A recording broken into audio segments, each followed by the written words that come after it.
நாட்டுக்கோழி வளர்ப்பில் தெரிஞ்சுக்க வேண்டிய 2 விஷயம் என்னென்னா, தீவன மேலாண்மை, நோய் மேலாண்மை. இந்த 2 விஷயத்தையுமே ப்ராப்பராக நம்ம தெரிஞ்சுக்கிட்டோம் அப்படின்னா கோழிகளுக்கு எந்த பிரச்சனையுமே வராமல் நம்ம பார்த்துக்கலாம். அதுக்கு என்ன பண்ணணும் அப்படின்னா, செலவில்லாமல் கோழிகளை எப்படி வளர்க்கணும் அப்படின்றத நம்ம ப்ராப்பராக கற்றுக்கணும். தீவன மேலாண்மையில் நம்ம கோழிகளுக்கு உலர் தீவனம், அடர் தீவனம், பசுந்தீவனம் அப்படின்னு சொல்லி 3 டைப்பாக பிரித்து கொடுக்கணும்.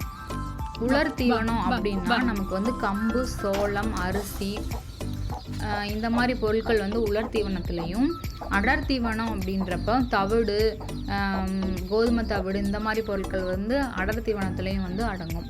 பசுந்தீவனம் அப்படின்னா காய்கறி, கீரைகள் இந்த மாதிரி பொருட்கள் பசுந்தீவனத்தில் அடங்கும்.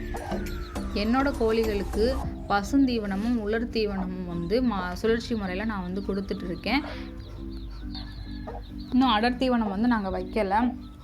ஏன்னா அது புண்ணாக்கு இந்த மாதிரி ஐட்டம் வைக்கணும். அது நான் இன்னும் வைக்க ஆரம்பிக்கல. ஆனால் புண்ணாக்கு, தவிடு இந்த மாதிரி வைக்கும்போது கோழிகள் எடை வேகமாக கூடும். அதுக்கப்புறம் நான் டெய்லியுமே ஜீரக தண்ணி இந்த 15 நாள் வைக்கணும் அப்படின்றதுக்காக ஜீரக தண்ணி டெய்லியும் வச்சிட்ருக்கேன். நல்லா எங்கள் கோழி அதை விரும்பி குடிக்குது. இயற்கையான முறையில் கோழிகளை வளர்க்குறதுக்கு பசுந்தீவனம் அதிகமாக கொடுக்கலாம். ஆனால் பசுந்தீவனம் கொடுக்கும் பொழுதுமே நம்ம கோழி குஞ்சுகளுக்கு பழக்கப்படுத்தணும். குஞ்சுகளாக இருக்கும் பொழுதே பழக்கப்படுத்தி அதுக்கப்புறம் தான் அந்த பசுந்தீவனங்களை நம்ம கொடுக்கணும்.